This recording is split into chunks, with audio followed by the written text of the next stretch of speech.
আর আমাদের নেত্রী দেশনেত্রী বেগম খালেদা জিয়া যেদিন প্রেসিডেন্ট জিয়ার স্বাধীনতা ঘোষণা করেন সেদিন থেকেই তিনি লড়াই শুরু করেছেন। এই জন্য আমি তাকে বলি যে প্রথম নারী মুক্তিযোদ্ধা। আওয়ামী লীগ শুধু গণতন্ত্রই হত্যা করেনি, তারা আপনারা সবচেয়ে ভালো জানেন সংবিধান, এই সংবিধানকে তারাই প্রথম কাটাছেঁড়া করে একে নষ্ট করতে শুরু করেছে। আওয়ামী লীগ যেখানে ব্যর্থ হয়েছে, শেখ মুজিব যেখানে ব্যর্থ হয়েছেন, ওইখানে জিয়াউর রহমান সফল হয়েছে, ওইখানে বিএনপি সফল হয়েছে। সেই কারণেই ওদের রাগটা এত বেশি।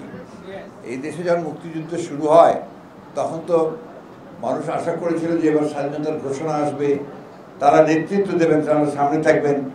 সেটা না দিয়ে যখন পাক হানাদার বাহিনী আক্রমণ করলো তখন কিন্তু তারা পালিয়ে গিয়েছিলেন, দেশ ছেড়ে পালিয়ে গিয়েছিলেন।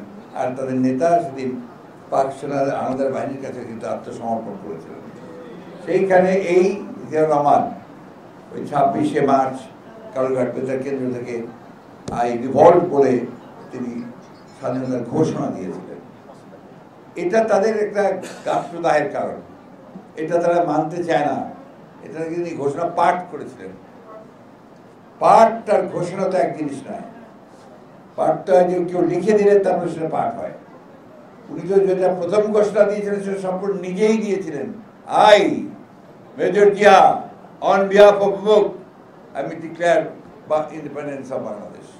এই যে আপনারা প্রক্লেম করেছিলেন, এটাই ছিল আপনার সেদিনকার স্বাধীনতা যুদ্ধের শুরু, এবং সেই অনুপ্রাণিত হয়ে মানুষ যুদ্ধ ঝাঁপিয়ে পড়েছিল। পরবর্তীকাল ইতিহাস আপনারা জানেন, দীর্ঘ 9 মাস লড়াই হয়েছে, যুদ্ধ হয়েছে।